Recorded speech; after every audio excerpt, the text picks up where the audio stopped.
Hello and welcome to this discussion on immunity. We'll be talking about both individual immunity and vaccines, as well as vaccine efficacy, and probably the primary thing that we're interested in is discussing herd immunity, which is a very important concept in public health. And then also I'll be touching on what are called super spreaders. Before we get started with that particular conversation, I'd like to show you something that I think will probably be very helpful. And this has to do with people who do become infected, exactly what that pathology of disease looks like. And so if you see on the left-hand side, a person starts off by being exposed and then becoming infected. In other words, that microorganism makes their way into their body on some level. And whether they become a subclinical case in a parent, or if they move on to have symptoms, this is kind of the process that they go through. There's a period of time called an incubation period, and that's the period of time between being exposed or infected and the onset of signs and symptoms. And so this time period is the typical or average time. Now for each person, it can be shorter or longer before they have an onset of symptoms. So if you had a person in your household that was sick, maybe mom or dad or one of the kids came home with a particular illness, and then you noticed that a certain amount of time went by, about 2 days, sometimes 3 days, sometimes longer or shorter, that everybody else got sick. And so that really kind of helps you get a clue about what that incubation period was like, how long it took for that infection inside of your body to cause the symptoms and signs to start. And so then, once the symptoms start, we say the person has that infection or they have the disease. The important thing to remember is that even when a person has inapparent infection, they're still subclinical or it's before the onset of signs and symptoms, is they can be spreading the disease to other people. So they can be infectious and be transmitting, either through direct or indirect transmission, they can be transmitting that virus or bacteria to others. And so that period of time that a person is infectious is called the period of communicability. So I'm going to go back to our notes for today for the immunity.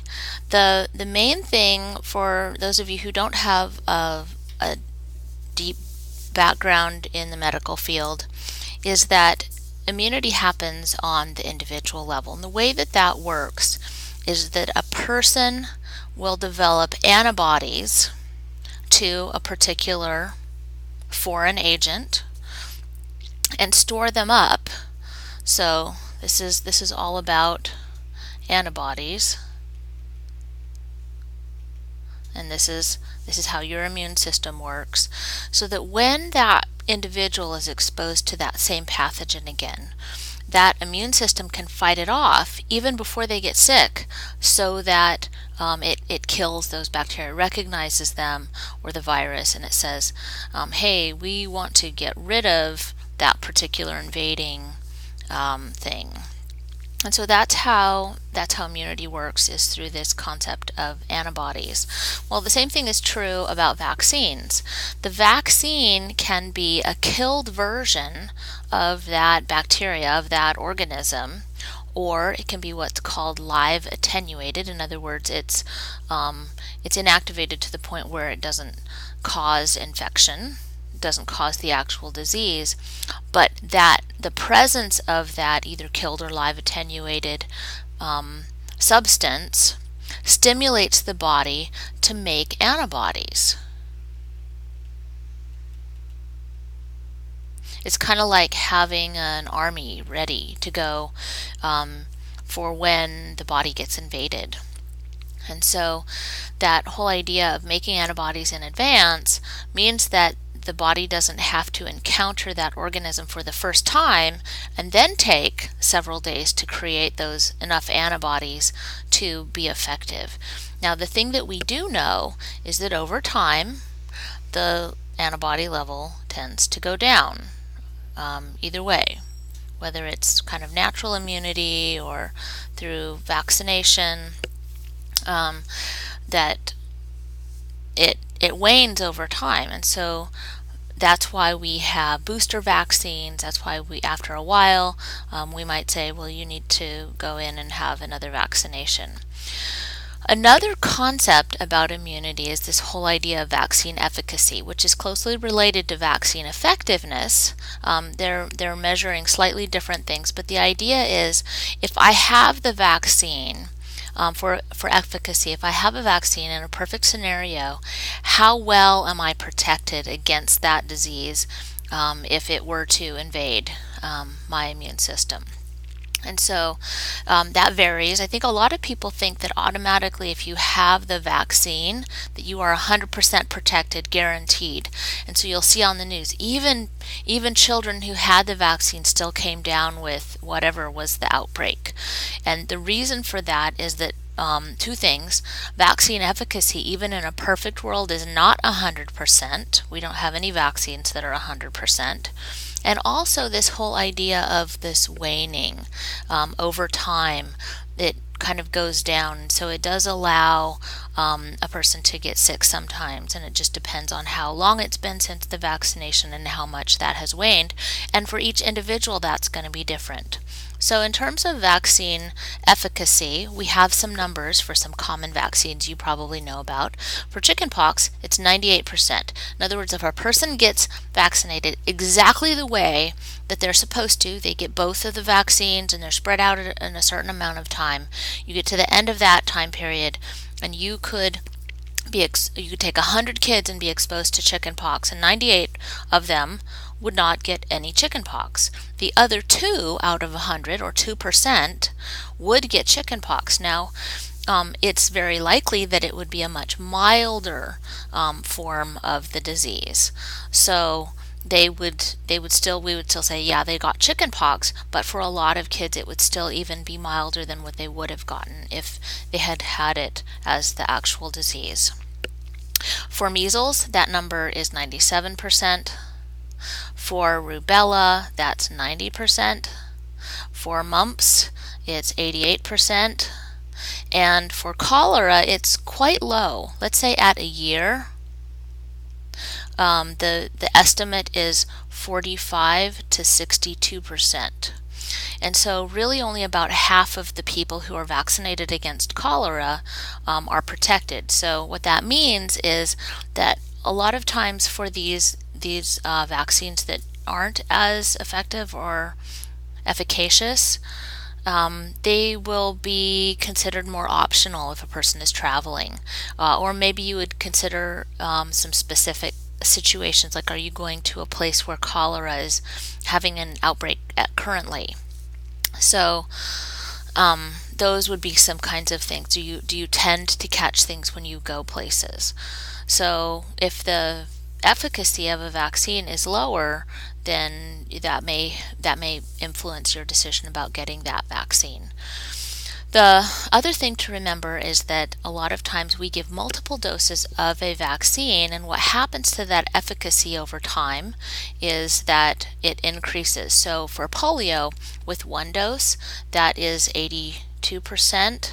For 2 doses, it goes up to 96%, and with 3 doses, that increases to 98%.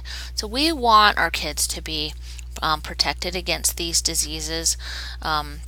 Your textbook has a good discussion about vaccines.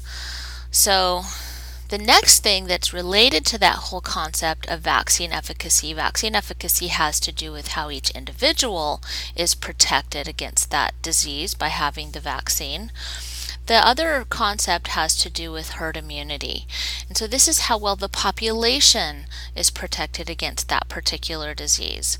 And what I'd like to show you is kind of like a sample scenario about what happens with herd immunity. Why does herd immunity work? And in this particular scenario, what we're starting out with is an index case, in other words, the first case. And then that index case is exposed each time, or the index case and then each subsequent case, those are each exposed to 2 individuals. And what happens without herd immunity is that each time they're exposed to 2 people, those 2 people now become infected. So I stands for infected. So here's an infected person. That person infects 2 more people, and then after one more incubation period, those each infect 2 more people. And so you can see how an outbreak occurs. This is a pretty standard scenario where in public health we see each person is infecting a certain number of other people. So here we have, this is kind of like related to the reproductive rate in an epidemic. And so it reproduces and it magnifies because each person is exposed to then more than one. So here's the first generation, the second generation, the third generation, and so on. And it would just continue until you run out of people to continue to be exposed to. Now, the thing that happens with herd immunity is you still have that initial infected case, but then what happens is, let's just say that we have 50% of our target population is not susceptible for whatever reason. Either they've had the disease already or they've had the immunization. So I'm just going to, on each of these levels, I'm going to circle half of them. So I'm going to say these people are not even susceptible to have that particular infection. So they're kind of protected with this little barrier, so that when that infected person tries to transmit it to them, they do not get the infection. They're not susceptible to that. So this person would in fact transmit it to 1. This person never got it, so they wouldn't transmit it to anybody even if they were susceptible. So that person was protected. Here we have somebody who's not infected and one who is. And then again, we have this scenario where some of the people would be susceptible, but they are protected from that because the person who was going to transmit it to them was protected by some kind of immunity. So within the herd, what ends up happening is this scenario where each person potentially is exposed to 2 more people, but we have 50% herd immunity, is that we are stuck then with this, let's get a different color. We're stuck with just really not magnifying that infection at all. One person just transmits it to 1 more person, and they just transmit it to 1 more person, and they transmit it to 1 more person, and pretty soon it kind of fizzles out because you run out of people that they're going to transmit it to. So this is an example of an outbreak. This is not an outbreak because herd immunity protected the population overall from having that particular disease. Now, that protection can be because they had the disease already naturally in the past, or it can be because of some kind of vaccination or other type of medical intervention protection. So then I would be remiss if I did not talk a little bit about super spreaders. Your book does not talk about super spreaders. However, it's worth including because I want you to be familiar with that term. A super spreader is a person who is infected who transmits it to more than just the normal number of people. They have more exposure to others. And so instead of, say, spreading it to 2 people, maybe they infect 20 or 30 or 40 individuals. And this happened in the SARS epidemic. For the vast majority of individuals, we know that there was not herd immunity. The vast majority of individuals transmitted to 1 or 2 people, and so that would have still caused some kind of an outbreak. But there were 3 or 4 individuals that were identified that actually spread it to 20 or more other individuals, and this had to do with either the environment that they were in, or it had to do with some kind of a host factor, something about the host that made them be much more contagious during that time period when they were shedding the SARS disease. For one individual, they became sick, um, and it's not clear whether they knew or whether they did not know that they had SARS, but they went and stayed in a hotel.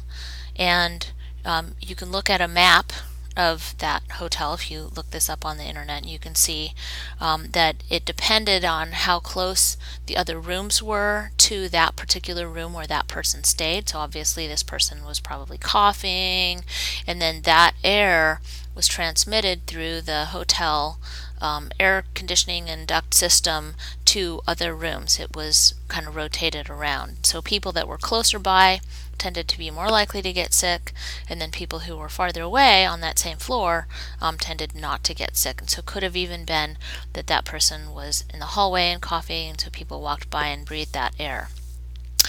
The other person, another one of the persons who was a super spreader, actually had a co-infection, and so they had SARS, but then they also had something else that caused them to just cough and cough and cough. And there are a number of diseases that will cause a person to cough extensively: the flu, chickenpox, a variety of different other illnesses. And so if that person has SARS and they cough a little bit, then maybe there are just kind of one or two people that will get sick from that person. But if they're coughing and coughing and coughing and coughing, then that is much more likely to spread to even more people. And so that's what happens with a super spreader. There is something about that particular situation, and we're going to look at some of those situations with hosts and agents and environments and vectors. There's something about that particular scenario that makes that person be able to spread that disease more than just the typical person. So that concludes our discussion on immunity. Next, we'll be looking at outbreaks.